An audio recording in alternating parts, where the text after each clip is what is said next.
Croeso Sianel Black Lwyd. Welcome back to Trainwreck. It has been a while since we last did this. The previous update I didn't record because that was following a different route than the option we took. So I had to wait for this one to come out. It came out a couple of weeks ago. I've only just got to it now. And yeah, let's see how things go when we didn't make a decision about killing one of the people in the car with us. Sleep did not, in fact, come easy. On the glass canvas of my mind, his visage stained every facet.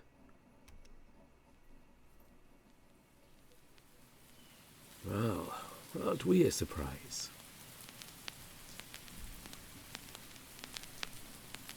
I gulped. I haven't been spotted for the first time since I made my mistake. Now, why would I find someone like you out here?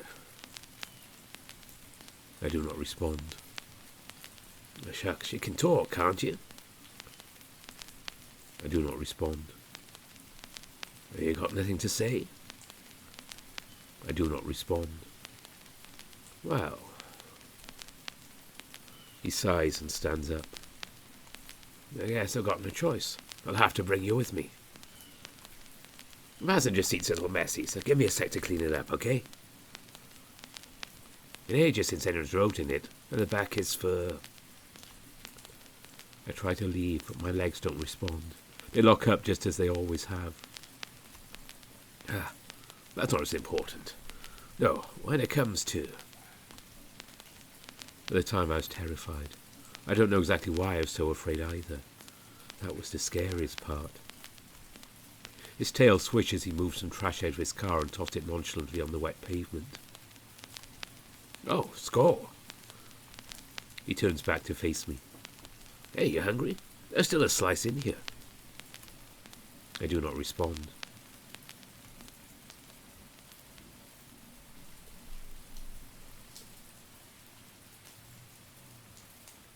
Ain't a mind reader, but I'd say...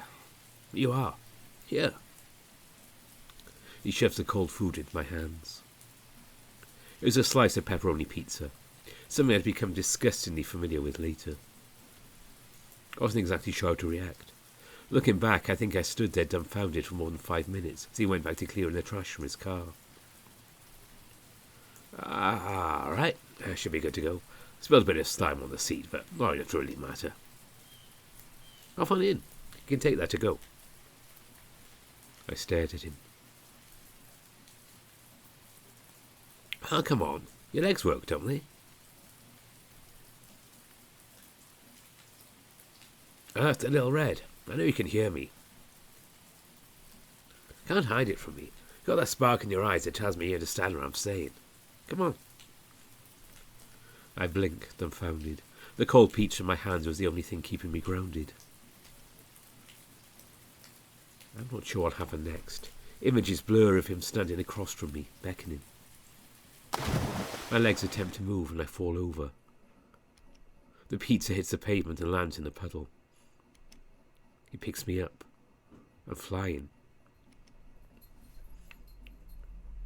My crisp memories bleed into my fractured reality as my eyes shoot open and the pale blue moonlight fades into the soft orange glow of my dorm.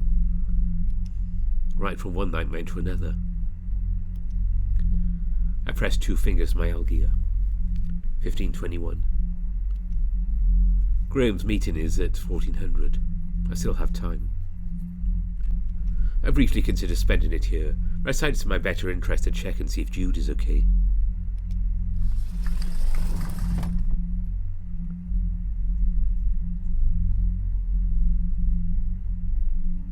Stepping out of my dorm, I'm surprised to see not only Jude, but Ate and Ethan standing out in the open as well. She stares at me. Yo, Dan, good morning. Hi. Am I the last one to get up? Oh, that's what you know, yeah. I got up real early to make sure the little buddy was okay. Well, okay, I don't do my morning workout, but I can do 2 things at the same time, you know. Right. Well, kind of me surprised when Jude was right when we left him. Same pose and everything. Isn't that right, buddy? Jude does not respond. They weren't feeling chatty, so I was able to focus and get all my reps in just fine. Actually, as he got up next, I was doing my yoga and I tried talking to him. The key word there being tried. Screamed and ran away to the southern door and asked if he wanted to rock the baby with me. Don't know what about yoga freaked him out so much, but that dude's got problems, you know? Shortly after that, mysterious Miss H showed up from the northern door. Correct. I just came back to my dorm from the bathroom. Yeah, you got a early check on our little friend too, right? Oh, and about 15 minutes after that, you got up.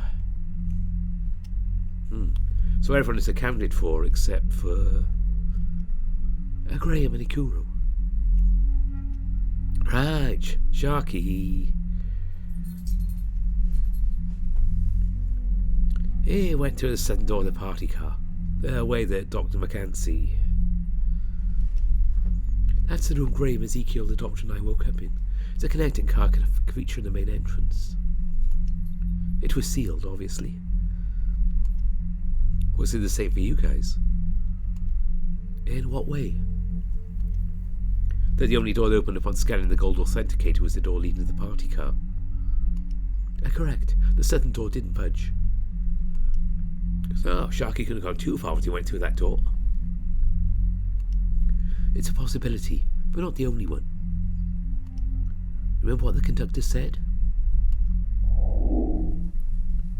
I have some more information to share with you all before I take my leave. With the completion of the execution game, the doors have been unlocked and you'll be allowed to explore the train at your leisure once again. In fact, you may be surprised to find some doors that were previously inaccessible have been opened for you. What kinds of things will you find? You'll just have to head out there yourself and have a look. I think it's likely that door is open now, and even more likely Likuro went through it. Oh, but wait a second. You said the main entrance is in that car, right? Well, what if Sharky got out? She squints at him. Do you really think he'd just open up the only known exit in the middle of his little game? And even if he did, do you really think Ikuro would survive a jump off a train moving several hundred kilometers per hour? Ethan frowns. Oh, well, maybe the train had to stop for fuel, and I'm not even going to entertain this line of thought. I have no doubt Ikuro is still somewhere on this train. Well, I hope he's okay. He's really hurting after all of that. The car goes quiet as I approach Jude. Jude? They're in the exact same pose they were in before I went to bed last night, staring in that corner. Can I try and snap him out of it, Dan? Good luck. I was talking to him for like 10 minutes before I gave up. Save us. Their body shudders as I touch them. Oh, you got the magic touch, Dan, my man. Doom falls upon us. Whoa. Jude's hands find their way to my shoulders, clamping on as if their life depended on it. Dan, my friend, a betrayal such as this flies in the face of all that's good in the world. A failure seen not but once in 1,000 lifetimes. Nay, a failure seen several times over the course of one journey. Futility. Well, it's awake now. The company you keep, it's truly the company of demons. God's wrath will be upon us verily. Repent, repent! You're certainly more energetic than you were yesterday, little buddy. Dan, my friend, how could you? The promise unfulfilled, the slab unreturned. Woe be upon us. I look back to the others for help. Ethan offers me a thumbs up, while 8 stares in what could only be described as a mix of contempt and disbelief. I place a hand on Jude as I feel their claws start to dig into my jacket. I'm sorry, Jude. I'll get it right next time. I don't particularly understand why I say these words as I say them, not enough to dull some of the mania swirling within Jude's red eyes. The next time, truly. Right, we're not out of this yet. Hang in there. I guess. Yeah, you tell him that. If we just work together, we can all make it through anything. So, Sharky's most likely still south of the party car. Zeke headed that way too. What about the embodiment of evil himself? You likely just answered your own question. Eh? How so? Ezekiel imprinted on Graham almost immediately. It's unlikely you'd see the lapdog away from his chosen lad for long, right? So you think he went to look for Graham, and since he didn't come back, they must have found him. Or he's dead. Oh, no. You think he's a feast for worms and grubs scrumptious? And the former is much more likely. Considering the placement of the doctor's body, I strongly doubt he'd go beyond the party car. Oh, makes sense. I gently grabbed Jude's arms and lifted him off my shoulders. Should we go catch up with them then? Well, I'd rather not. There's not much to do here. We should make the most of the limited time we have. My Algier says 1448. The meter was at 1400, right? You'd have to be there for almost an hour, but... Ethan rubs his stomach. I guess I could check to see if the food table is still working too. Dr. McCanty is still getting drinks after the game started, so the food dispenser should still work too, right?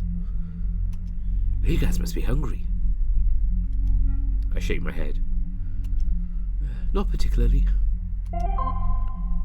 Kingdom Come has no need of nourishment. God's love is more than enough to fill this one's belly to bursting. Yes, it's just me then. Still. Alright, let's move. Sure enough, fate's deduction was right on the money. Graham sits quietly at the bar as Ezekiel fidgets 2 seats away. The smaller of the two turns to scouters as we pass through the door. Well, look what the cat dragged in. 3 losers, that's what. Good to see you two, Ezekiel. Yeah. Graham turns to face us as well. Gentlemen and lady. I let go of Jude's hand. Hey.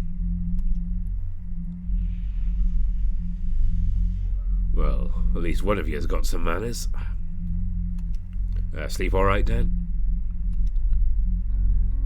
Good enough. Woke up with some time to spare. Same here.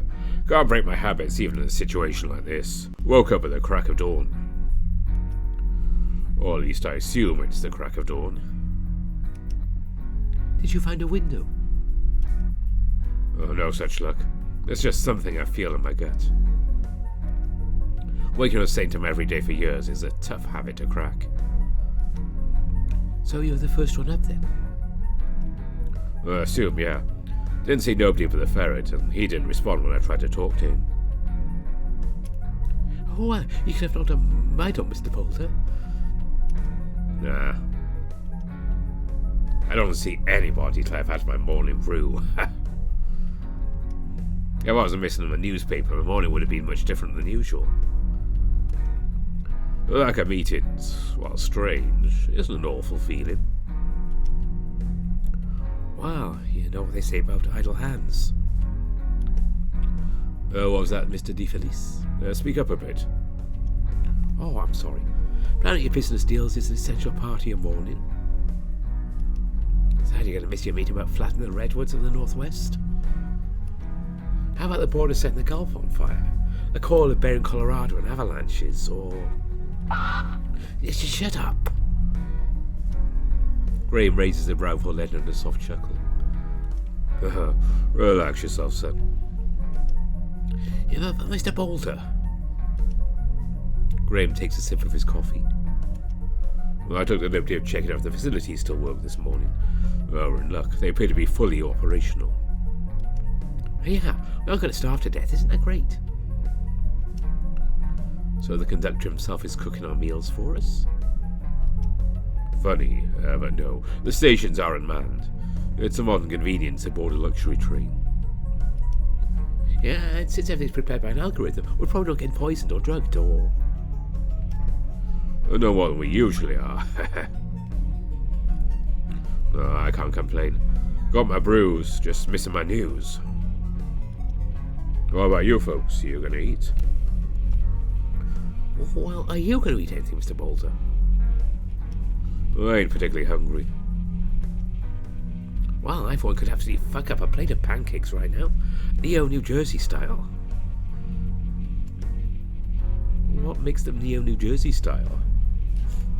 A peanut butter, my man. Imagine this. Buttermilk flapjackaroos baked on a griddle with peanut butter chips. Topped with chopped bananas and drizzled in a decadent peanut butter sauce. Oh, my mouth's watering just thinking about them. That's just a peanut butter pancake. There's nothing Neo New Jersey about that. Hey, we're proud of our culinary history where I'm from. Oh, this culture, you know what I'm saying? Well, he's right, Ezekiel. The food your town is known for doesn't have to originate from that town. The heart and soul the chef puts into his work is where the culture lies, not in the dish's origin. What do you like to eat for breakfast, son? Me? Well, I don't usually eat breakfast.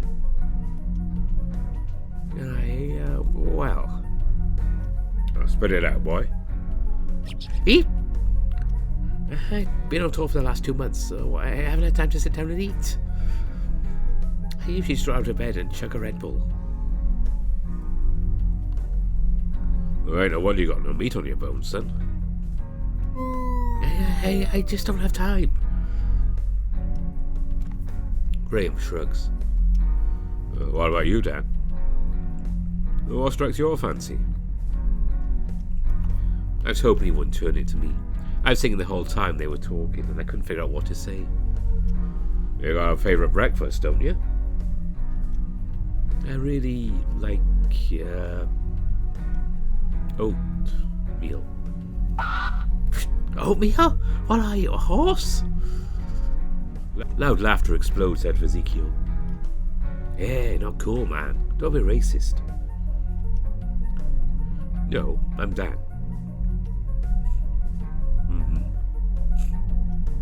Well, that's fair enough. And you, Miss 8?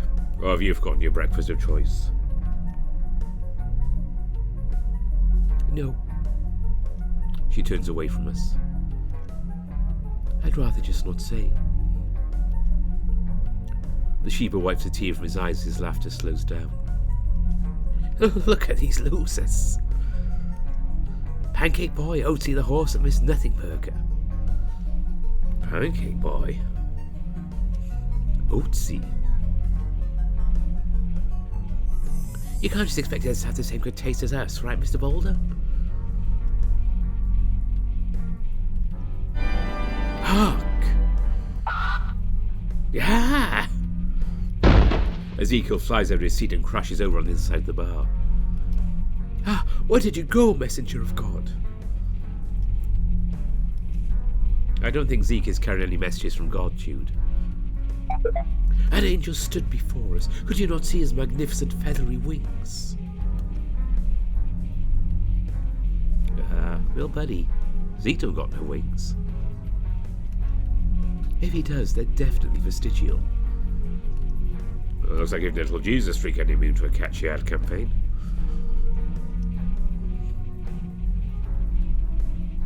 Zeke's swollen head peeks back over the bar counter, little tears dotting his eyes. What? What the fuck was that? Well, it's Jude, our strange little friend. Dan should have killed you. Oh, hush up. You shouldn't let him sneak up on you like that. I saw him coming from a mile away. I somehow doubt that. Jude is near impossible to keep track of. Oh, you haven't told us what you like to eat for breakfast still, buddy. I sincerely doubt you get an answer out of it that makes sense. Watch this. Ethan approaches Jude, arms outstretched. Hey, little buddy. Jude stares on, unflinching. I asked you a question. Got a good answer lined up for me or what? Jude does not blink. Little buddy? Hello? Breakfast? Jude's stare is unceasing. Ethan puts a hand on Jude's shoulder. And hand this loyal soldier of God, Baphomet. Ethan lets go of Jude, who falls to their knees and begins shaking violently. Grant unto us, we beseech thee, O Almighty God, that we who seek the shelter of thy protection, being defended from all evils, may serve thee in peace and quietness of spirit, through Jesus Christ our Lord. Jude quietly repeats his mantra over and over again. Now look what you've gone and done. I'm sorry. I didn't mean to scare you, little buddy. It serves you right. It's what happens when you try to help people with mental problems, pancake ass. Wasn't it Pancake Boy 5 minutes ago? Oh, shut up. Graham sighs. I certainly didn't expect a normal breakfast, but some peace certainly would have been preferable. Well then, leader, why don't you do a better job keeping the peace? Now, how is that supposed to? Hell? Jude flops over the bar counter, their body hanging simultaneously limp and erect. Somehow. His accursed domain, yes, the land God's almighty light cannot touch. What did I say? I should have executed this frequently at the chance. This stupid shark would have run off and got himself killed. Killed? Ikuro is dead.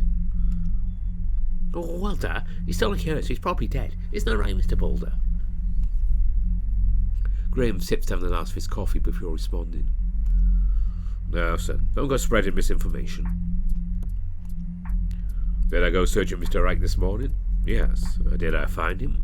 No. Don't mean he's dead. But... No buts. The boys are soon to be alive until proven otherwise. That's a little morbid, but I agree. Actually, speaking of the dead, is Clancy still... Yes, ain't been moved at all. That's actually a big reason why I assume Mr. Reich is still alive. Explain your reasoning. Easy. There's a pair of bloody footprints leading out in the connecting car. Exactly one set of shoes. Because there ain't a twin, it can be assumed Mr. Reich was the only person to pass through that car. No, that's wrong. How dare you? Mr. Boulder, get her. Oh, hush up. Do tell me, Miss Aid, how have I misspoken? Clancy died of decapitation approximately 11 hours ago. It has taken quite some time for the blood to have drained from his wound, but blood doesn't take long at all to dry, especially in a cool and dry environment such as this. The vast majority of the blood would have dried up around 6 hours afterwards. That leaves plenty of time for her to have walked through there. In fact, she points at him. You've proven to me that you yourself already walked through there with your own statement. How do you know? Because he told he'd already seen the footprints in the car beyond. He couldn't have possibly seen them without passing through himself and leaving no footprints. Oh, I get it. He was trying to cover his own ass with the footprints theory.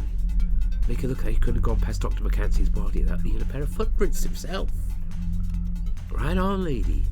You caught him in a lie. Graham chuckles. A lie?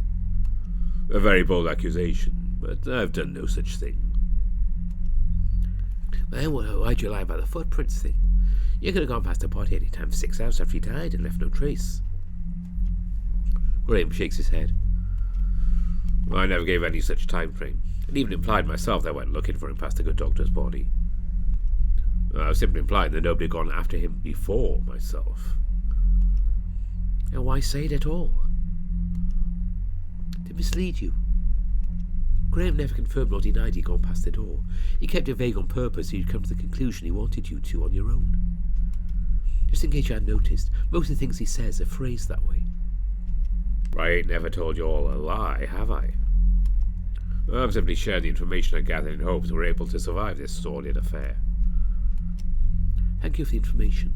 I always shouldn't have to pick apart every little thing you say to find the truth. But thanks anyways, I guess. Yeah, that's enough. Mr. Baldwin's kind enough to share information with all of you. Is this how you treat him? Why'd you all just assume the worst out of him? Why do you think? He's a tycoon, Zeke. One of the most evil people on the planet.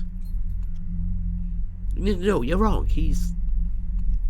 Hush, Ezekiel. Mr. DeFelice, I think your distaste for me is very justified. I am, after all, part of what's gone so wrong in this world. So you admit it, then? Of course I do. I ain't blind. Both eyes, anyways. I don't blame you holding the views you do, none whatsoever. My associates are responsible for the current state of the world, for sure. We're also responsible for this country's overall prosperity in the face of this planet's impending doom. I, myself, would not have taken this position if... He straightens his bolo tie. Well, that's a story for another time. Mr. DeFelice, consider casting aside your preconceived notions about the tycoon for the duration of this stay. You'll find I'm a much more agreeable man when there's some common ground between us. And you, Miss 8. He turns to her. You've got excellent deductive skills. I've no doubt you'll be a boon to our investigation of this train. She doesn't respond. Ethan doesn't seem particularly happy about the exchange either. Doesn't even attempt to refute the bear's statements. The awkward silence persists a while, everyone eventually parting and going to do their own thing. Graham gets up from his bar stool. Oh, I'm heading to the bathroom. As soon as I get back, we'll discuss what we're doing, all right? Don't you think it's dangerous to go off alone? He needs someone to go with him, right? Oh, you worry about me. I'm a punctual man. I'll be back here on time for the meeting, no doubts about it. And I don't need an escort to use the toilet. Zeke looks disappointed. Adios. Graham vanishes beyond the northern door. I tap my Algear. 14:25. Still a bit more time for Kuro to show up before we get moving. I look around the room. Ethan and Jude are standing near the food table. Ethan is looking over the menu while Jude stares at him. Ezekiel's sitting at the bar, bobbing his head to a rhythm only he can hear. Aid stands alone in a desolate corner. Her hat is tipped down, so I can't quite tell what she's feeling. I'd usually keep to myself in a scenario like this. The oppressive atmosphere of the party car is no companion of mine. Who should I chat with?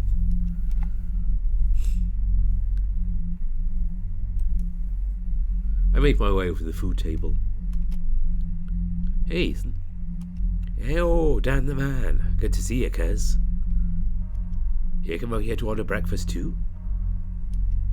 I suppose it wouldn't hurt to get something to eat while I'm here. I was thinking about it. Hell yeah, bro. I was just looking over the menu. I look over to Jude. Did they order anything? Oh, well, buddy. They were just kind of standing around, you know.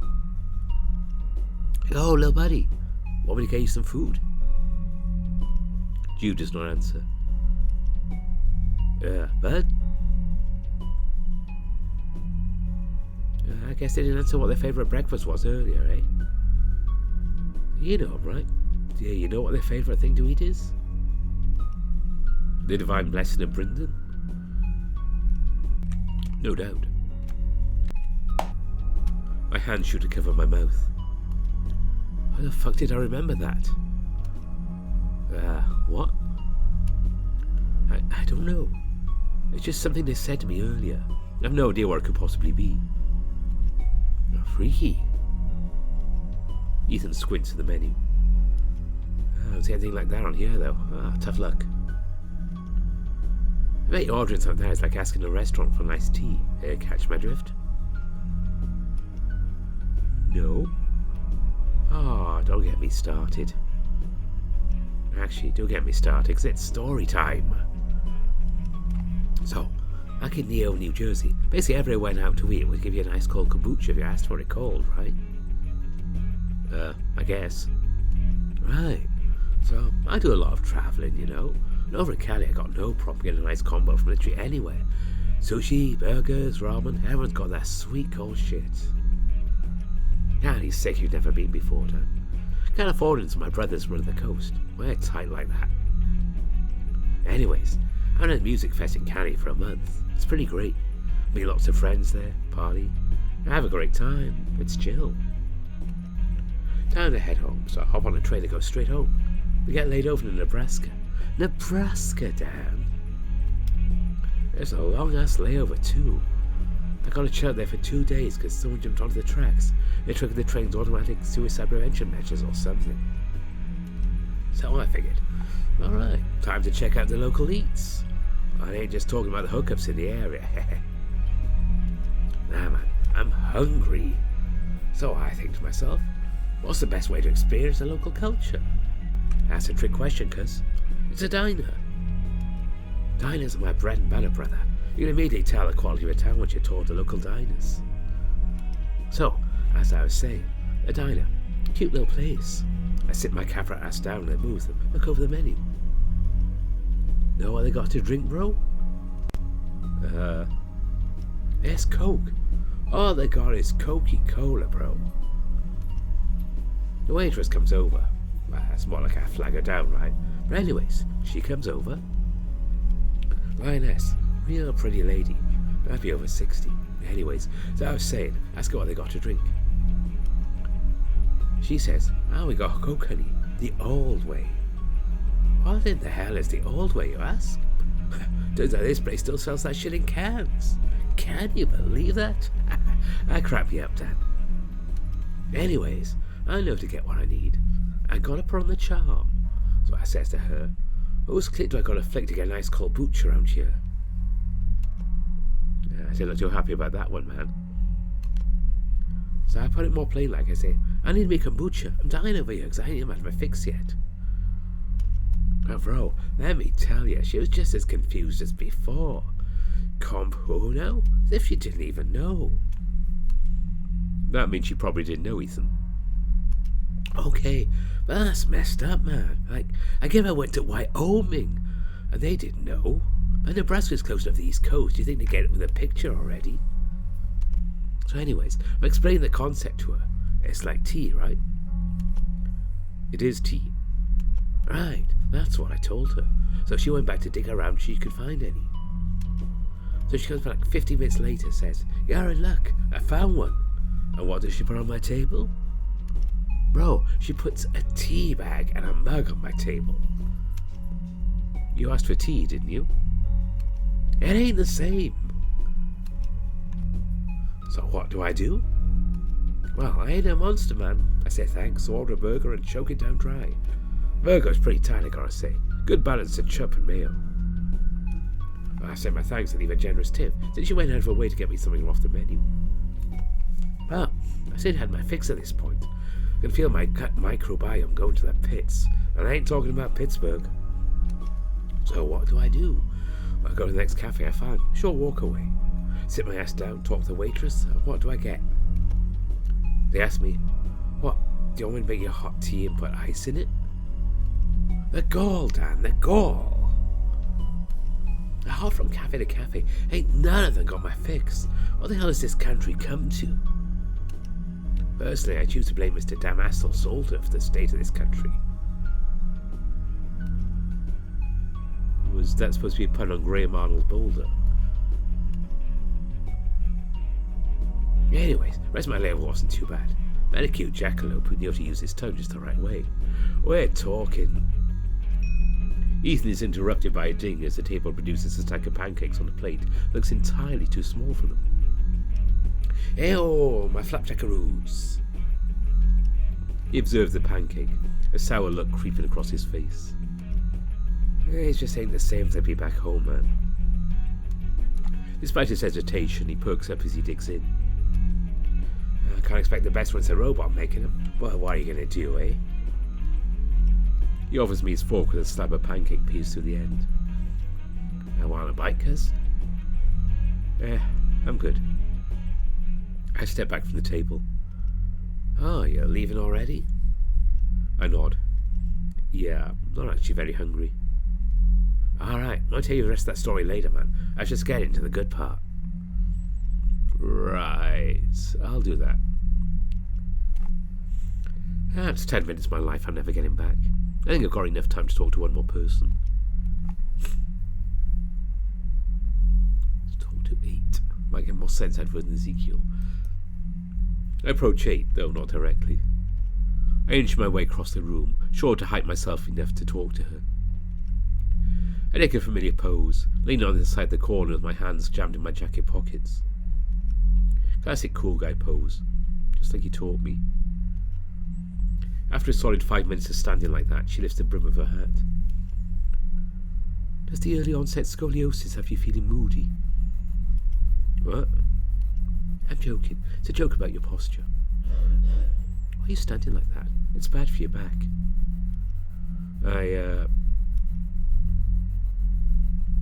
I just am.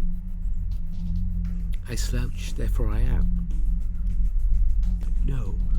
I bet Descartes had great posture. What's your excuse? That was another joke. Wow, 2 knee slappers in a row.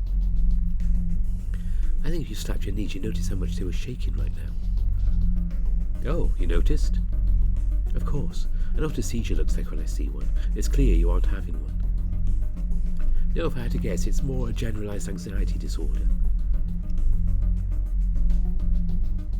Or you lose all your composure when talking to girls. That's pretty common among men. Hey!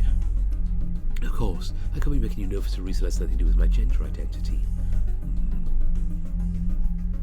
There's nobody else here to test that hypothesis with, unless...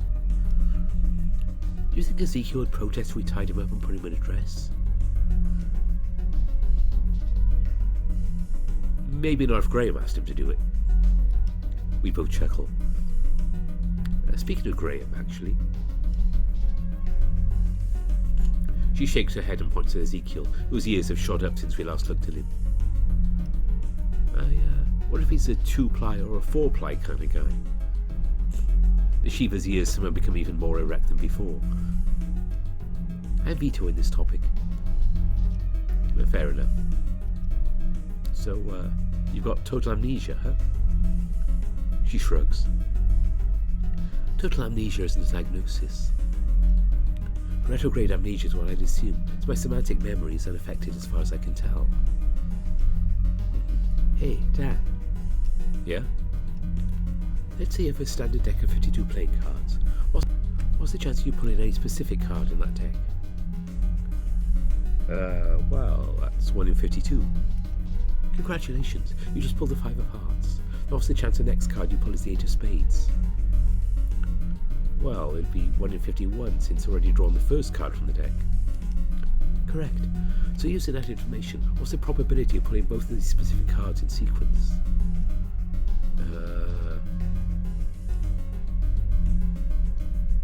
It's 1 in 2,652. But you got extremely lucky and you got this pull on your first try. Let's say you want to pull the Ace of Diamonds next, and is now a 1 in 132,600 chance. I do all of these calculations mentally. She shakes her head. No, I'm not some math genius or anything. I just have these numbers memorized for some reason. The fact that I can summon information like that effortlessly, or anything that can be used to infer my identity, is extremely frustrating. Maybe you're a gambler before you lost your memory? I doubt it. Gamblers need to be willing to take risks, don't they? Well, I don't know any gamblers, but if I meet one, I'll get back to you on that. Oh, thanks, Dan. I can see how that would be frustrating for you, though. Identity is...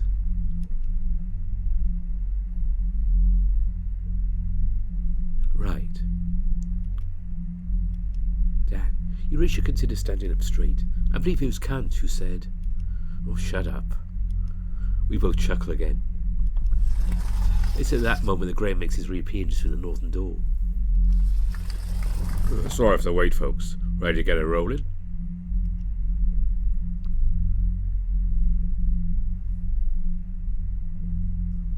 After Zeke finishes crying his joyful tears of reunion, Graham gets right down to business. Thank you all for waiting. Took a bit of time thinking about our next course of action. Came to this conclusion. As far as we know, we've got 2 directions to explore. It's a train, after all. I believe we should split into 2 teams of 3. 1 to explore north and 1 to explore south. We should make it okay to Mr. Wright before the next execution game our top priority. We all know we'll have into infusing in the party car by then. Any disagreements there? Nobody speaks up. Good, we're on the same page then. As to teams, I'd like to be on the team that goes south, if that's alright with you all. I want to go south too. If you're going south, I want to go north. Well, I'm fine with that. Yeah, you used to drag our team down anyway with the to develop goat brain. I'd always got to make it a species thing, man. Not cool. Well, what about the rest of you then? Miss 8? I have no strong opinions one way or the other. What about you, Dan? I could... Well, I certainly liked if you came with me. I haven't had much time to speak with you.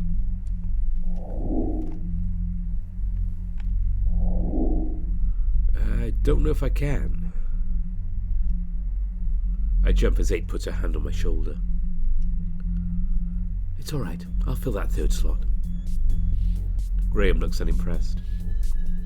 Well, I suppose you would have been my 2nd choice. So that means I get to hang with Dan and my little buddy. Score! Jude doesn't respond to Ethan's loud bleating, like he's not even paying attention. So, we're settled then. I turn back to 8. Thanks. I appreciate it. She shakes her head.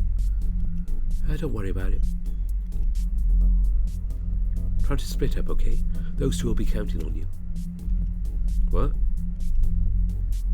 She pats my shoulder and walks over to the southern door where Graham and Ezekiel are waiting. We're ready to head out? Yes, Captain. Let's get on with it. Get ready. Graham opens the southern door. Get ready for what? I turn away as Zeke screams, not wishing to see it again if I could help it.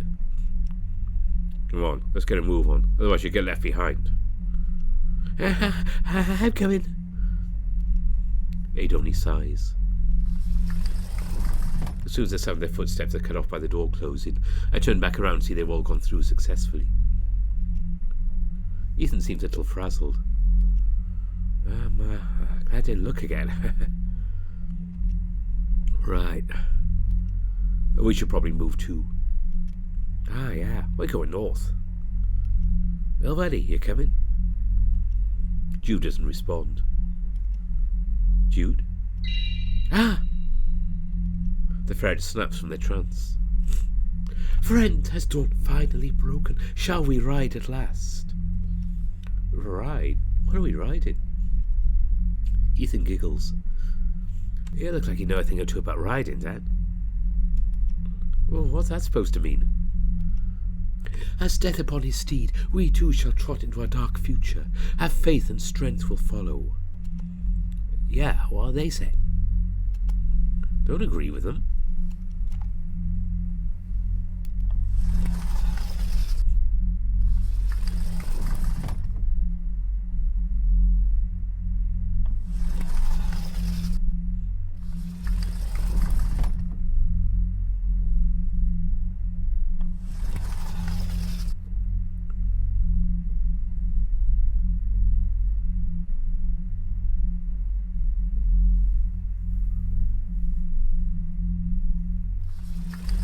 Ethan pauses at the next door.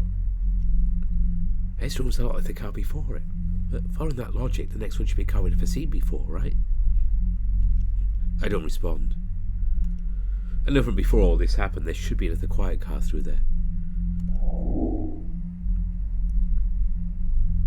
After all, that was the car that Blake and I... Dan, you good? Eh? He started shaking again, man. Oh, sorry, I'm still nervous. It's alright, man. I'll go first, eh? I nod. And boom!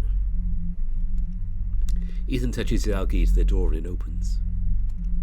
Hey, is it enough? Let's go!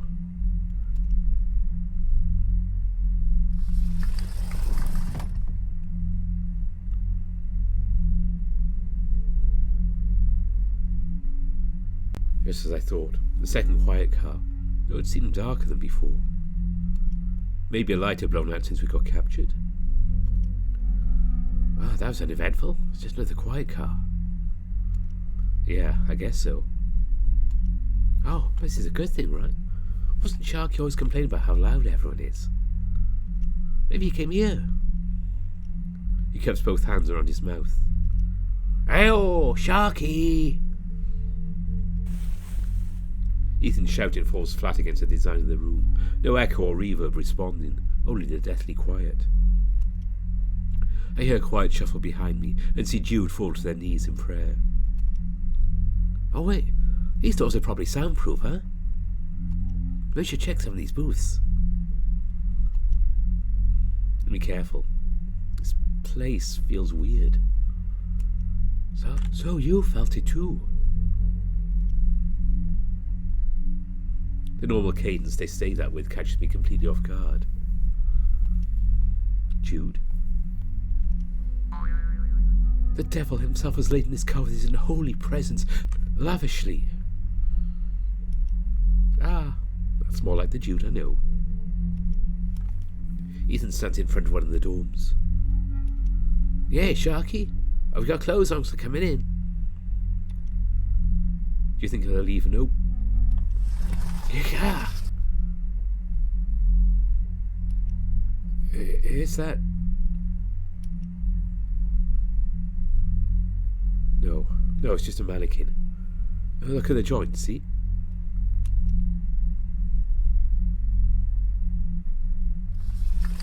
We stare at the macabre decoration for a while. Ethan gulps and presses algae to the door, closing it.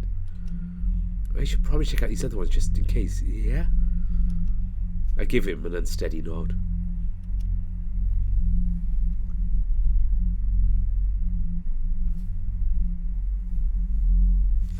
We go through the car and find more of the same. More mannequins that appear to have been set up to look like they were murdered. Empty closets, and authenticators already been scanned. This shit all sorts of messed up, man. I nod in agreement. While it wasn't as shocking as the first time, seeing all of this gave me a good idea of what had happened here. I don't know if you caught on too, but it looks to me like someone's already been through here. There seems to have been puzzles here that were already solved before we showed up. Wait, so that means... His eyes go wide. You think Sharky's been here? Maybe. Last we saw he left through the southern door, though. He could have doubled back and gone this way. We're all sleeping, though. Yeah, good point. Everyone else in their dorms last night, so it had to have been him. Did you tell me this morning that Eight came from the northern door after you woke up? Yeah, but she was in the bathroom. We saw 2 bathrooms on the way here. She probably used either of those.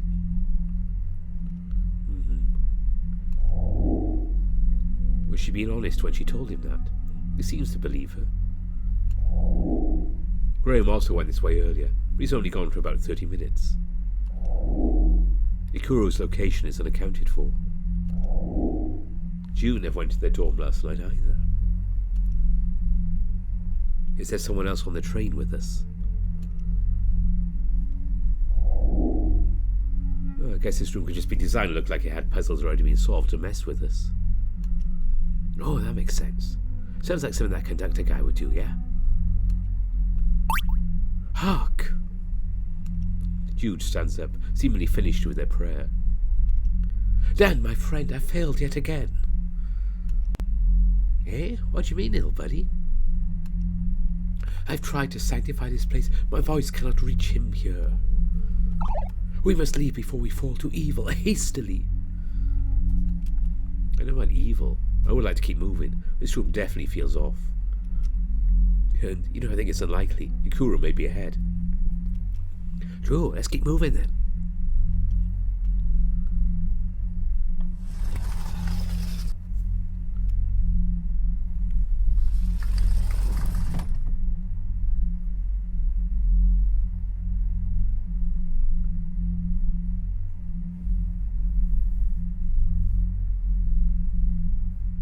A familiar sight lies just beyond the northern door.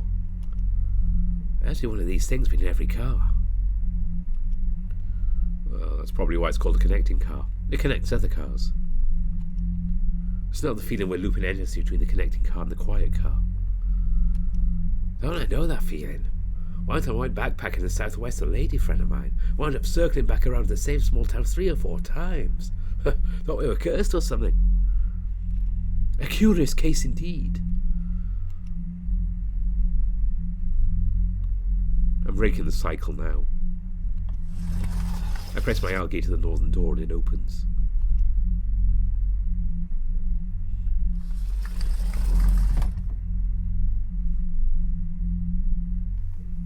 The room was, thankfully, designed quite differently from the last few we'd seen. The floors wore a tile pattern, while the walls took on the appearance of wood. Why, ain't that a breath of fresh air?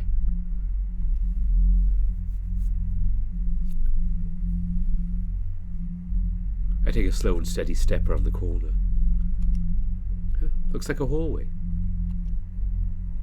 I follow the walls to the opposite side. A door just like the one we came through over here. I tap my algae to it. And it's locked. Sharky! Where you at, bro?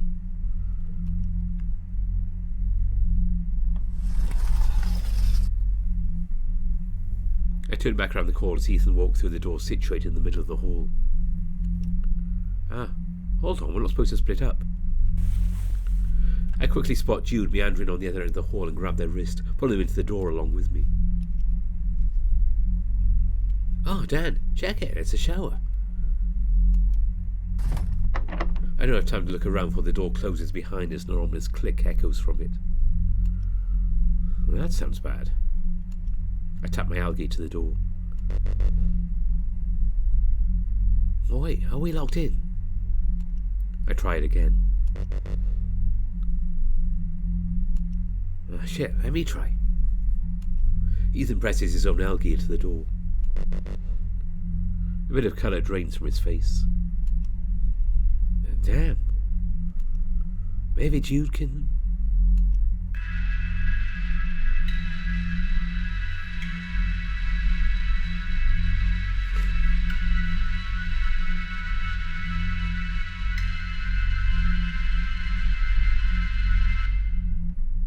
Welcome to the shower car.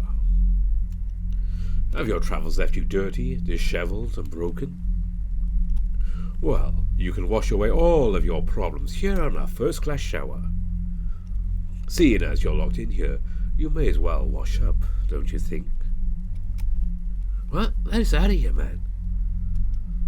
Should you wish to avoid a watery grave, you'll need to put your investigative skills to the test once again. Or, if that's too much to ask, you could always rest here and let all your problems wash down the drain.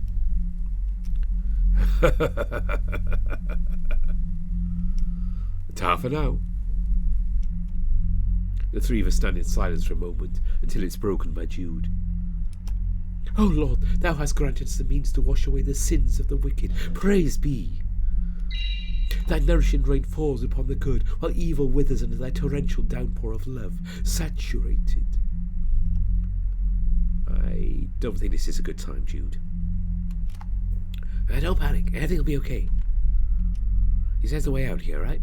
Just gotta find it like before. I nod. This room doesn't look too big. I'm sure we'll be able to find whatever it is we need to get out. Exactly. This time I brought you to do all the hard work. I do everything I can to help out. Thanks. Same thing like last time, we just need to keep an eye out for any sort of authenticators. Hey, man. And that goes for you too, Jude. Jude sticks out their tongue. That's probably the only sort of approval I get out of them, so I take it. It's not a big deal. Just like last time. We'll find a way out.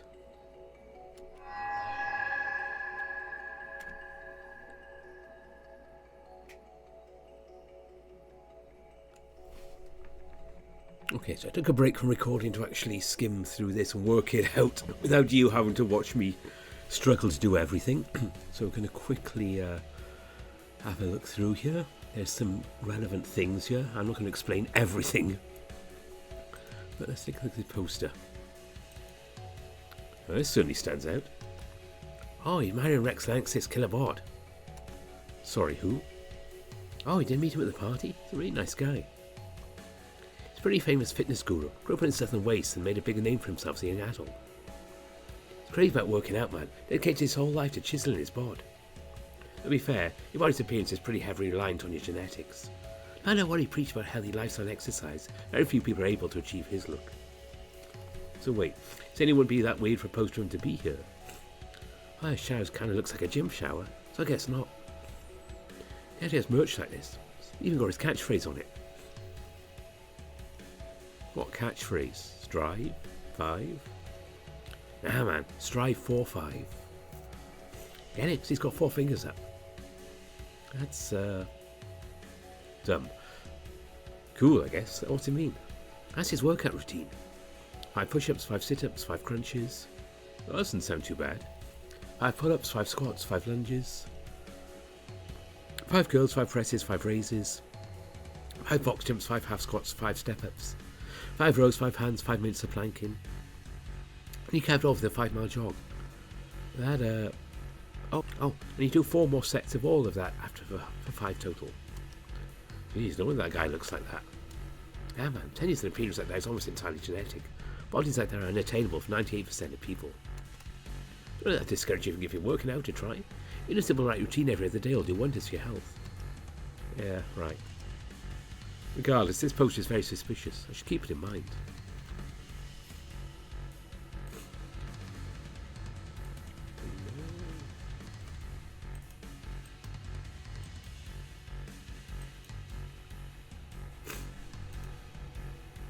It's the shower. The only one in the room. It's got to be important, right? That makes sense. I reach for the door.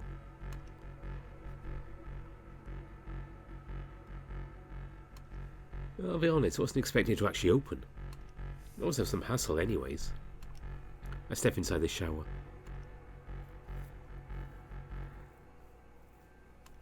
It's a shower. Is there any use? Something we can pick up? No, there's nothing in here. That's lame. Maybe we have to do something else first. I'll check and see if there are any buttons over on this side of the wall. Maybe. It's then that just out of the corner of my eye I notice something. There's a button here, just under the shower head. It's very well hidden. I'd almost completely missed. I flinch as I feel a pair of tiny hands grab onto my coat. What? They only stare, gripping onto my coat as if their life depended on it.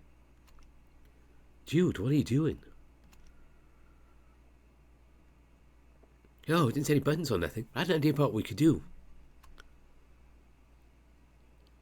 Is the little dude good? I don't know. They grabbed me out of nowhere. Maybe the stress of the situation's finally caught up with them. They called out of the whole first row, remember? Maybe. I did find this button, though. Oh, sweet. Did you push it? I shake my head. Not yet, but I'm about to. I reach out towards the button again. Hold on. I stop my advance. It says button's under the shower, right? Yeah. There's a good chance he'll turn on the shower. And And you worry about getting your clothes wet. Ah, I really hadn't thought of that. I think I prefer getting my clothes wet to the alternative, though. There's no one getting naked in front of these two. Unless I really have to. Don't you worry, man. I've got you covered. Ethan steps away from the shower and turns around the corner. Oh, wait, what do you mean? I attempt to step out of the shower, but I'm impeded by Jude once again. Jude, please let go of me. Jude does not let go of my jacket. Fine, I'm sorry for this. I shove past the ferret as gently as I can, even that small amount of force squishes Jude against the wall. They hang on and drag along with me, however, as I turn the corner just as Ethan had. Ethan, what? I find him stripped down to his underwear, thumbs in the waistband, preparing to pull them down. Oh, there you are. I was hanging my stuff up. It's about ready to hop in then. Hit that button. You good, bro? It takes more than a moment to retrieve my jaw from the floor.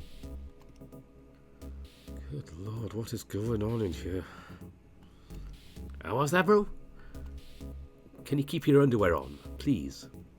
No problem. It shouldn't take too long to drive to get wet. I cleared my throat. There wasn't any need to strip, but I was prepared to hit the button. I insist. I ain't too good at solving puzzles, but least I can do is risk getting some hot water splashed on me, you know? I was locked in you in the first place when I split off earlier.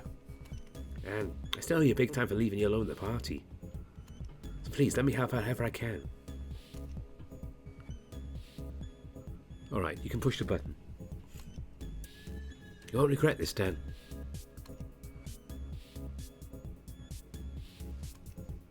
I can feel Jude violently shudder up my back. Ethan's bare feet plap on the shower floor as he steps into the cube. Alright, the button is on the back wall, just underneath the shower head. Easy peasy. He gives me a thumbs up before turning around and placing his palm on the button and pushing it. The door closes very abruptly, nearly smacking my belly as it does. Just as soon as it does, the shower head erupts in a stream of water that makes Ethan jump. Ah! Hot! Hot! He grits his teeth. Alex, that's right, though. Button turn the shower on.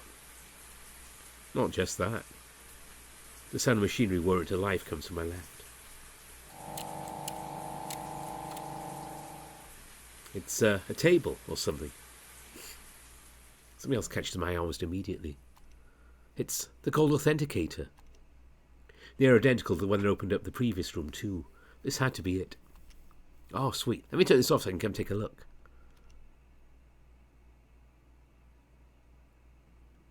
Have you spun any of the buttons in here by chance, Dan? No. I can't find any way to turn this thing off. Just step out of the shower? Dan, you know how precious a resource water is, especially now. Why does any of it go to waste? It is really hot, though.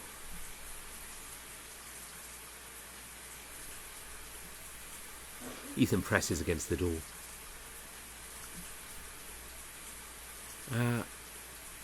He presses against it again. It's, locked. What? I pull at the glass door. That's not good.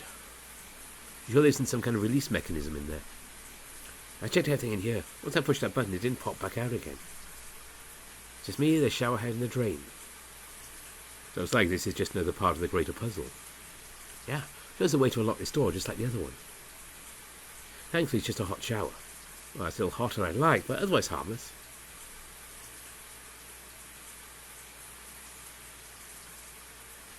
Water begins pouring to his feet as the drain seals with a sickening glug.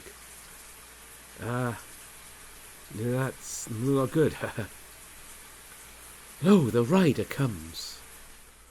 I feel the weight off the ferret drop off my coat. That weight is very quickly replaced by an overwhelming aura of dread right behind me.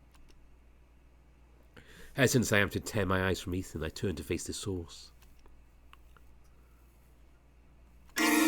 Rejoice, my friends.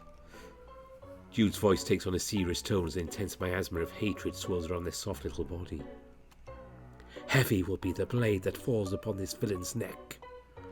My lord has deemed it so, as it was always meant to come. Feel not sorrow, there will be no redemption on the endless path to hell. Jude, what it... The Baphomet finally dies. Misery's end, a wretched soul that must needs be cleansed of this world. Don't you understand? The blight upon us meets a grisly end at long last, one prepared by him, no doubt. Hallelujah! Hallelujah! Jude begins laughing and spitting uncontrollably. Oh, what the hell's going on out there? I don't know. Jude started rambling and...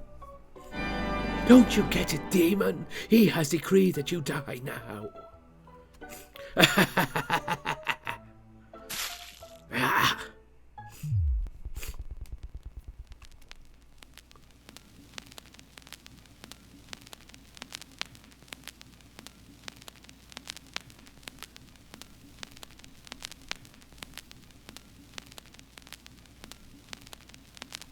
What am I supposed to do? Ethan's going to die if I don't do something. Gonna die. No, not now. Focus. You can't let anyone else die. You can't. You will. No, he won't let anyone die. He wouldn't. Dan. Only a loser to abandon his friends. You're not a loser, are you? You can feel sorry for yourself when you're dead. I might just shrug off the attack. For now. Dan, you feeling alright, man? Yeah. That's awesome, man. So I'll let you know I still do whatever I can to help you figure this room out. If you've got a question about something, just bring it over here. I'll do my best. Right. I'll find a way to get you out of there, Ethan. I swear it.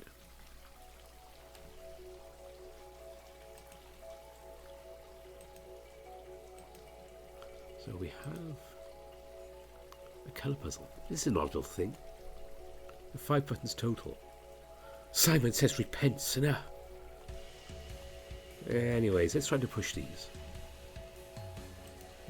So, the buttons pop back out. Alright, I'm not sure what to push. Maybe I'm missing some info?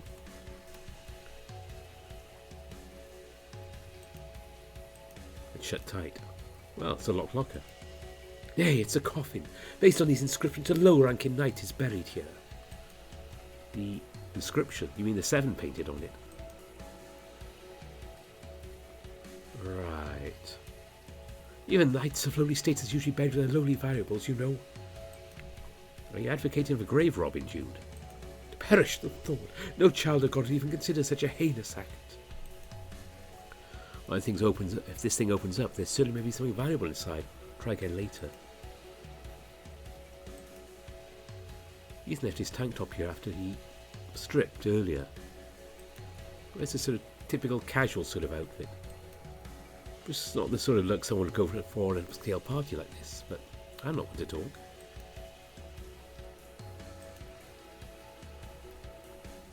Could I use it for something? I guess there's no harm in carrying it around. I left it off the hook.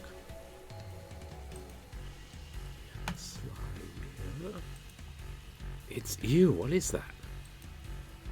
A glossy green substance covers a section of the bench.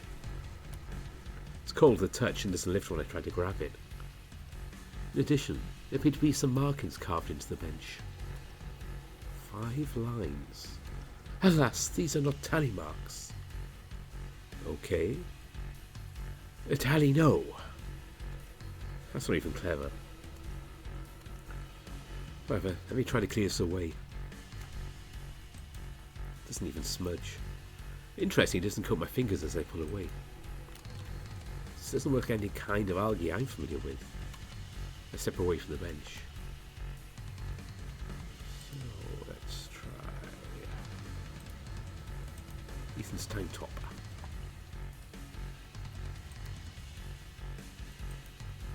Oh, well, the idea certainly crossed my mind. Since there seems to be a towel anywhere, I'm sorry, Ethan.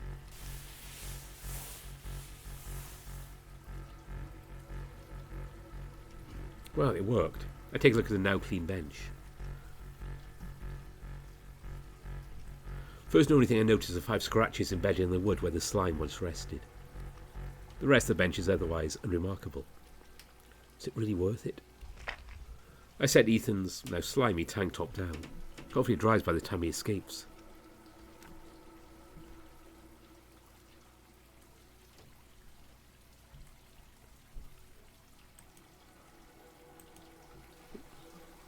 Wrong way. So, we now have all we need to do to solve this puzzle, this colour puzzle.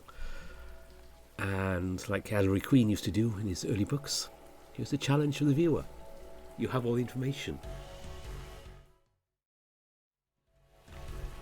The locker releases with a satisfying click.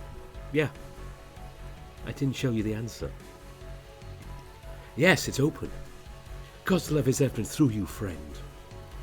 Right, well, let's see what's inside this thing.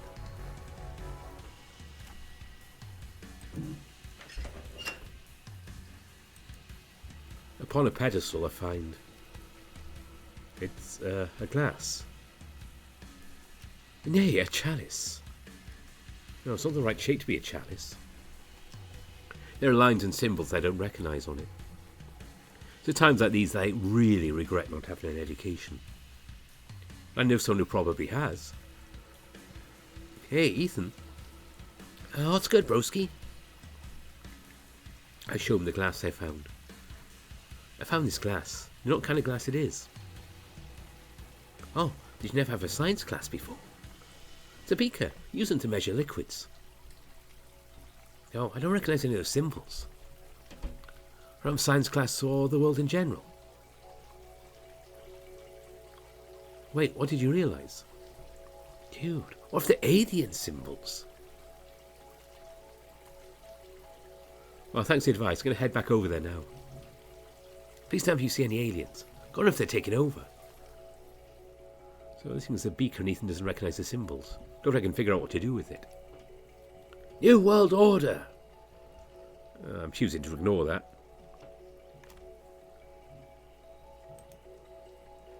So, we have this thing. It's the table that popped out of the ground when Ethan pushed the shower button. Let's check this out. The gold authenticator is here too. Then some glass plate that prevented me from activating it. I turn on the faucet.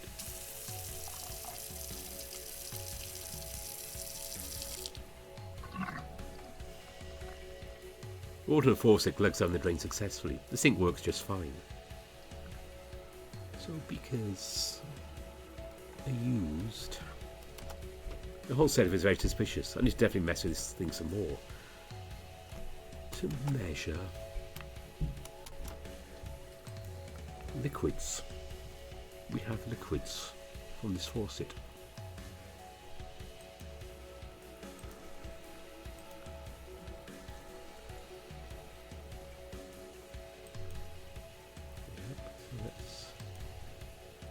The beaker's already empty, there's nothing to dump. Oops, so that's clicking there, so we will place the beaker into the faucet and turn it on. I filled it up to the next line. I place the beaker into the faucet and turn it on.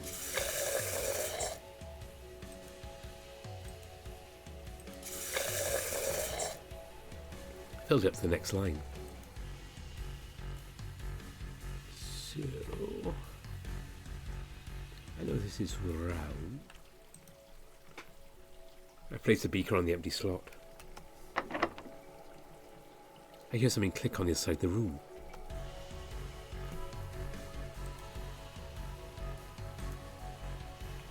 Wrong way. Is it this? Let's try this again. To my surprise, the door appears to be no longer locked. It's unlocked now. Hallelujah! Let's see what's inside. There's a long yellow tool hanging from a dubious spike. I attempt to slide the thing off with the spike. Slides off pretty easily. It's the heretical tool of a pagan. Drop that immediately. No. I think I've seen something like this before. It shares a name with a drink. Screwdriver, that's it. Needs to be used to remove bolts that would be impossible to move by hand. Curiously, this one kind of looks like a little face, which, given is impaled on a spike in a dark sealed locker. I pocket it. It's a fluffy white towel. Take a glance over Ethan's slime-encrusted tank top. Really wish I'd found this before I used his clothes. I don't know if I use this towel right now, so I'll leave it here. Oh, I did notice there's a panel there. Oops. There we go. Disgustingly yellow screwdriver. This looks like the place. I bring the sharpener and the screwdriver to the bolts and twist. Okay, that didn't work. Let's try twisting the other way. Righty-tighty, lefty-loosey.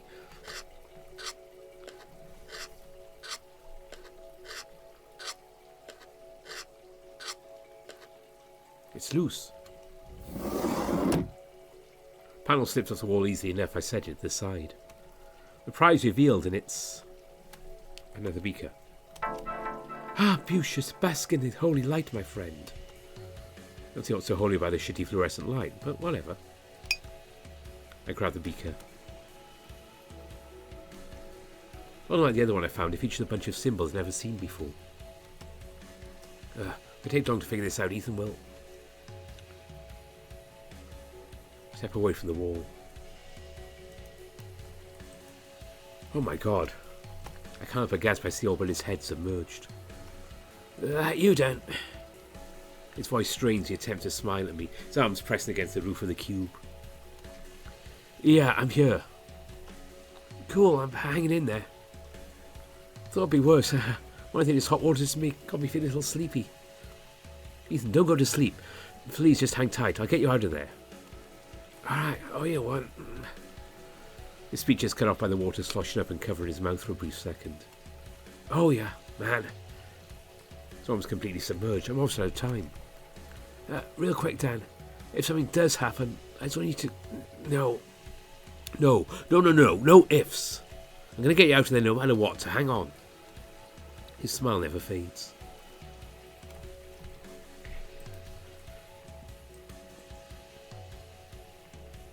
So, chances are we have a balancing act to do here. And I'm not going to exactly show you how I'm going to do it. Suddenly change colour. There's a clue in the background for you. Did I do it? Push the plate of the table aside as quickly as I can. It slides away with ease now. There it is, Ethan. I did it. Look over there. Shit, I'm out of time. I smashed my algae to authenticate it like a shotgun. Oh, thank God. The shower should drain now. So, why isn't it draining?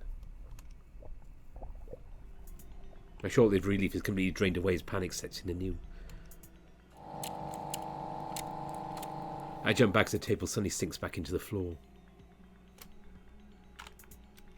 Fuck. Aha! I almost pity you, Baphomet. If not even Dan the Love can save your hide, then who? Certainly not him. Not sure what to do. I run back over the shower. I yank on the shower door, but it's still locked tight. Damn it, Ethan, hang in there. I'll keep looking. I have to find something. Some way to save him.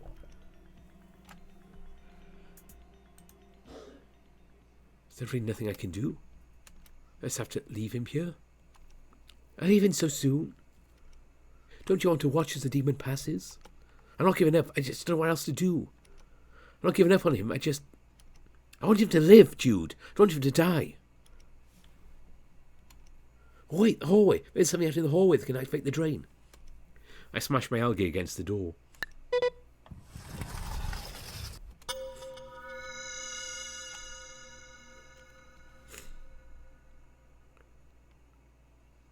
I don't have time to be relieved. Ethan is drowning.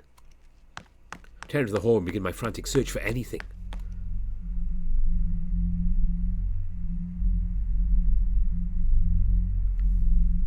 I'm sure that too many minutes had passed. I stared at the door leading into the shower room.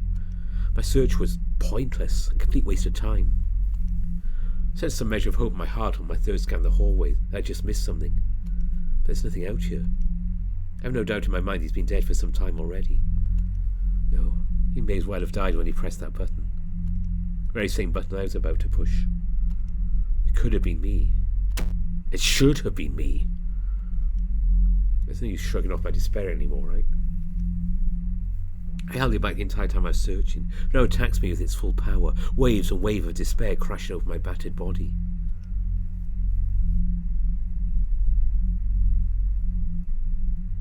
Your legs work, don't they?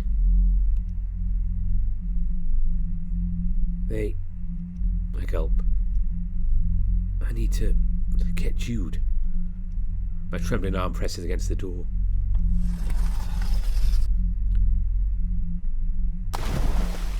Ethan gasped for air, coughing up droplets of water. I stared at him on his knees and trembling but breathing. The demon breathes. Has God spared your miserable existence? Oh, have he let you live so I may cleanse you myself? Goodness, it's been so long. Oh, so long. Lord, are you listening? Give your humble servant a sign, and shall do your bidding without question. We watch as the remaining water drains from the shower. The lock on the shower door clicks, but he doesn't immediately open it. Ethan? He shakes his head, coughing as he does. It takes him a little while, but he eventually manages to stand up again and open the door himself.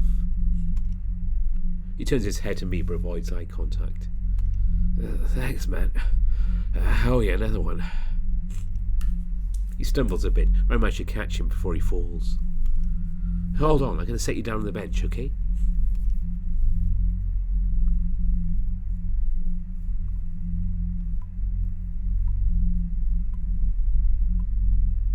Ethan rests on the bench, his heavy panting having subsided with time. His underwear dries out next to him, his waist instead adorned with the towel I found in the locker. Maybe avoiding hot tubs the rest of my life after this if I can help it. That hot water is brutal. I fold my arms. You didn't get burned, did you? Nah, it just sucked all the energy right out of me, you know. I'd probably fallen asleep and off the adrenaline hit of being trapped. I sigh. Yeah, that would have been bad. I'm just happy you're okay. He smiles. It's all thanks to you, man. Jeez, you're like, he's 5 more for saving my life and all that jazz. I frown. Ethan, you only got in the show in the first place. You felt like you owed me, right? Can't we just call it even? He shakes his head. No, can do, buckaroo. Knows how to make it up to you for abandoning you before, and I plan to make good on that. That's what friends do, right? If we're really friends, you'll accept my wishes to just be on an even footing. I sigh. Jude, you holding up okay over there? Oh, Moon, oh, Eve, my Adam, why do you still taunt me? Jude doesn't look up away from the ceiling light. They'd laid down on their back and started staring at it a while ago. Was it because of my folly that God had abandoned us? I'd done everything as you commanded, yet we persist on this doomed earth.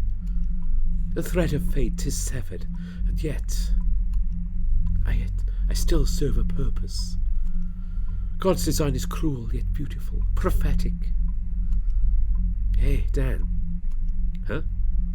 I turned back to Ethan, who still hasn't lifted his head. Why do you think Jude wanted me dead so bad? Was it something I did? I don't know if they wanted you dead, per se. They may just be, no matter how hard I think, I can't go with any sort of excuse for them. Things they said while Ethan was in danger are wholly unforgivable.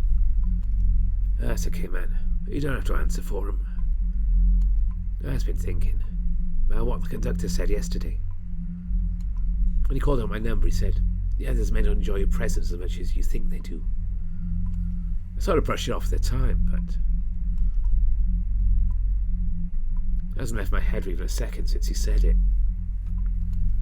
Sure, JB probably hates my guts as much as I hate his, but Sharky and Secret were both very clear about how much they didn't like me. Jude just spent the last hour shouting about how my death would be a good thing. Kate seemed so annoyed whenever I tried to talk to her. She's been avoiding me too.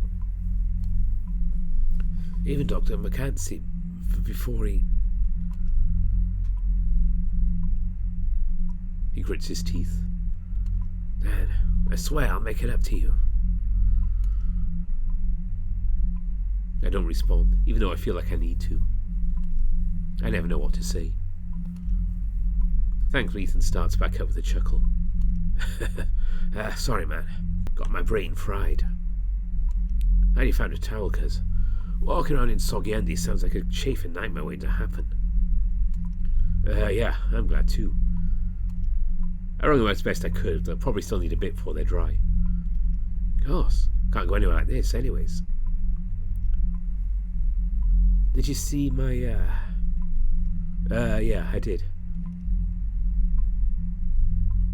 Sorry if it's not your thing, man. Can't really change every part of yourself, you know. No, it's not like that. I really don't mind. He smiles. That's a relief. It's always a shock when I head over to a hookup and the other person is disappointed for whatever reason. I think people like that still existed. I guess people still have preferences. Well, I've been with someone like you before, and he had a bit of a different situation going on. Did he have the scars? I nod. That's how it goes when you treat it later in life. I was hell lucky to figure my situation out when I was still a kiddo. As a result, I went through the same puberty any boy would.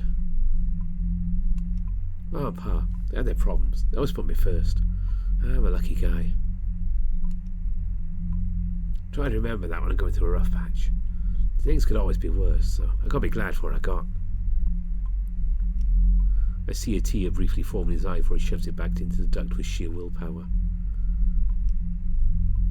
What about you, Dan? What are your folks like?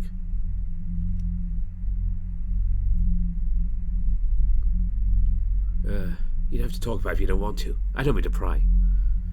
I'm sorry. No problemo. Appreciate listening to me ramble. So, still no Sharky, huh? Do you think the others found him? We can only hope they did. I checked my L gear. 9:47. It's been about 4 hours since we left the party car. Shall we head back then? If you think you're ready to travel. He smiles.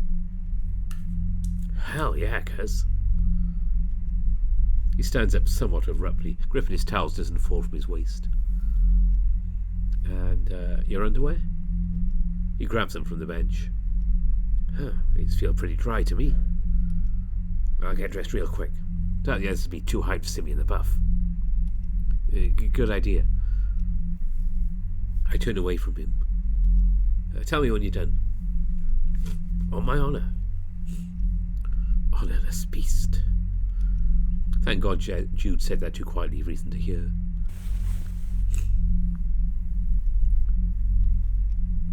Yeah? Huh? What's wrong? My tank's kinda slimy. Must be the humidity in here. Yeah, I guess so. Well, it dries out soon. I feel awful, but I remind myself I needed to do it to save his life. Alright, I'm good. I turn back to see him placing his cap on his head. Alright, let's do it. I could probably go the rest of this trip without ever seeing this room again if I can help it. Same here. Come on, Jude, we're leaving. Jude's body jets upright in single fluid motion akin to a slinky falling down a flight of stairs.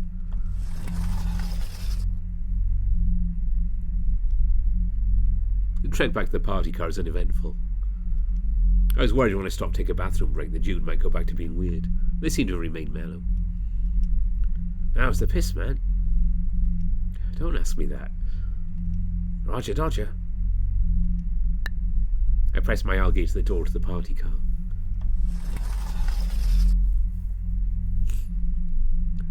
find it completely empty. Ethan and Jude walking behind me. Nobody? I walk over to the bar and check behind it. Nobody. Do you think they got trapped in a room too? Maybe. Oh God, what if instead of water they got stuck in an electric chair or an incinerator or... We won't know for sure until they make it back and tell us about it. I check my L gear. It reads 9:03. Our meeting was 5 hours ago. We all left the party car about 13:30. We're stuck in the shower from 1300 to 11:30. And it only took about 2 hours to dry, and right after that we made our way here. You don't think you missed them while we were waiting, did you? I shake my head. Where else could they have gone? We'd have run into them if they came back through that door. Should we go look for them then?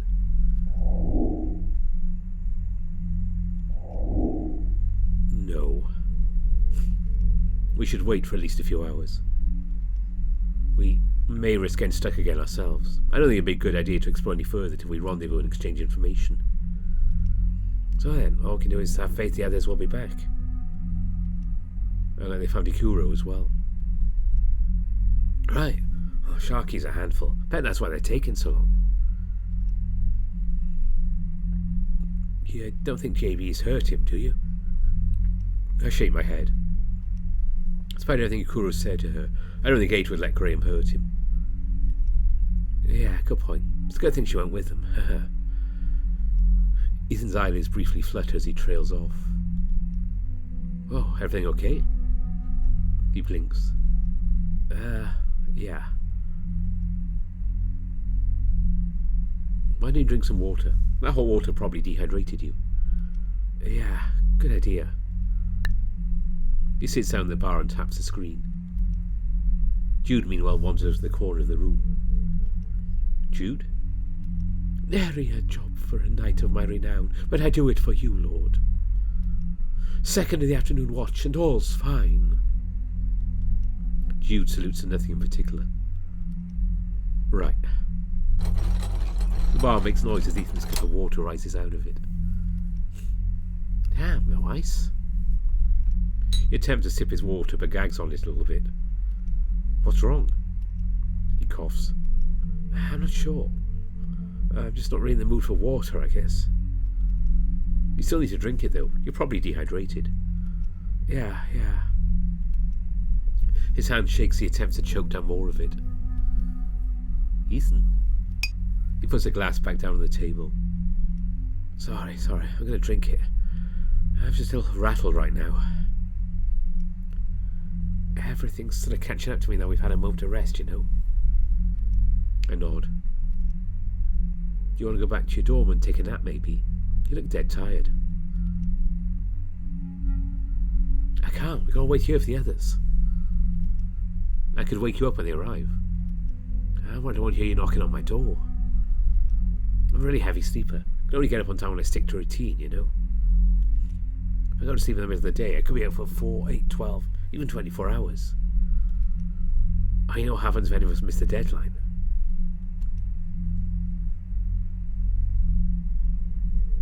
I could stay with you. I appreciate it, Dan, I really do. But what if they show up when we're in the dorms? Well, Jude could stay here. Yeah, I think that's a good idea. It's an idea. Hey, Jude. Yes, my lord? Don't call me that. I just wanted to ask you to do me a favour. Of course, friend Dan requests his humble servant to inform him when the rest of the varlets arrive. We've many a battle left to win, even these dark days, indeed. Yeah. Gonna go look out for Ethan while he rests up. Come get us from the dorms when the others arrive, please. The little ferret salutes. We'll win this war yet. 'Tis the least I could do for your friend, posthumously. You hear the ferret, Ethan? Let's get you to bed. He sighs and nods. I offer him a hand to get up, which is promptly accepted. Add another one to the counter. Please don't.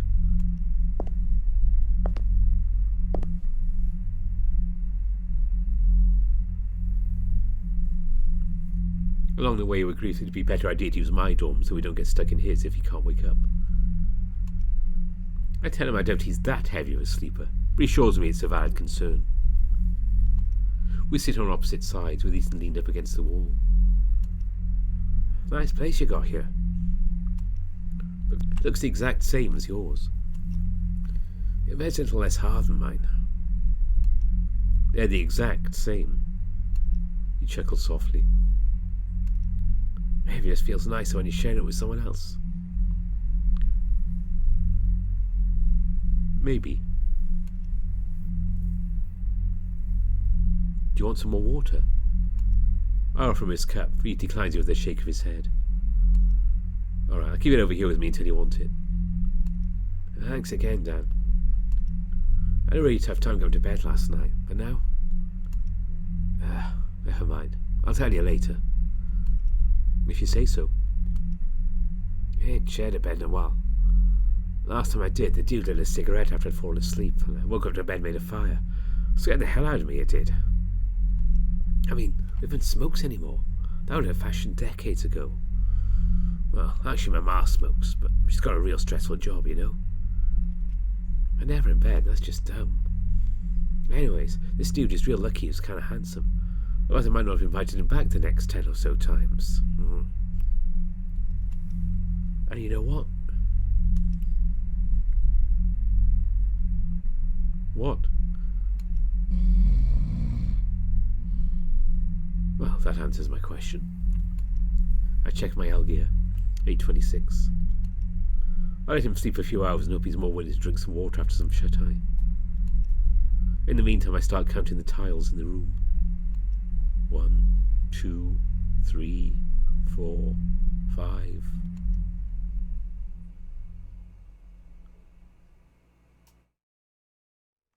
There we go. That is the current build for this version of Trainwreck. Of course, there was the option to kill off Jews in the previous one, which we didn't take, so that's also something you can do. It's available on itch.io, and also the Patreon link is down below. I suggest, if you can, maybe support them, and you get to vote on which route happens next. And also on itch.io, that will be nice. There is a walkthrough for that puzzle, which I skipped bits of. But like I said, the first colour puzzle, I gave you all the information. And if you're looking carefully a bit later, you could kind of figure out how I got the next section done. Yeah, that's a fun puzzle, definitely. It would have taken me a lot longer, and I think it's kind of boring to actually watch me try to figure half of this stuff out. I know another YouTuber, Mr. Craven, does the same thing with his videos. If he's playing a horror game, lots of puzzles. If he takes too long, he just cuts it out and mentions the fact he's cut it out. Yeah, we'll go back to Trainwreck when we can. Yeah, coming up next on the channel during the week, we have another short story from MC Morado. Following that, there will be, all being well, the Brock the Investigator. I want to get that one done up this week. And next weekend, we return to Highwell as we continue Parker's route in Afterclass. And then there won't be one till the next weekend, and we round off March with more of our distant travels. So a few things to look forward to coming up. I have some time, so I'm going to try and fit things in. And as always, I want to say thank you to all my donors on Ko-fi and Patreon. And my top patrons are Andy Peng, Aaron Fox, Bastian, Baker, Brian Hall, Cobus Visser, Dissonance, Exact, Grizz, Harvest Mouse Productions, Evan King, Kartek, Matt Kenya, Gracious Yevon, Lark Huskerton, Greylock, Alan Mayer, Ara Amaterasu, Tiger Cub, Smuto, Spiderling, and Omar. But thanks to everyone who supports the channel, and thank you for supporting it by watching these videos. Not that I get any money off the videos directly, but it's just nice to know people are watching these. So yeah, this short story will be Monday, maybe Wednesday for Brock the Investigator, and then Saturday will be Afterclass. Yeah, that's the plan. With distant travels the following Saturday. There we go. That's the schedule for the rest of March, even though it does not feel like March at the moment. It was around -30 when I got up this morning. That is not normal for March. with the weather, we are going to end things for today. Just like the BBC, except I don't have Henry Fanat and God Save the Queen. I just have Siv Valiant's music as always to play us out. Thanks for watching. Bye for now.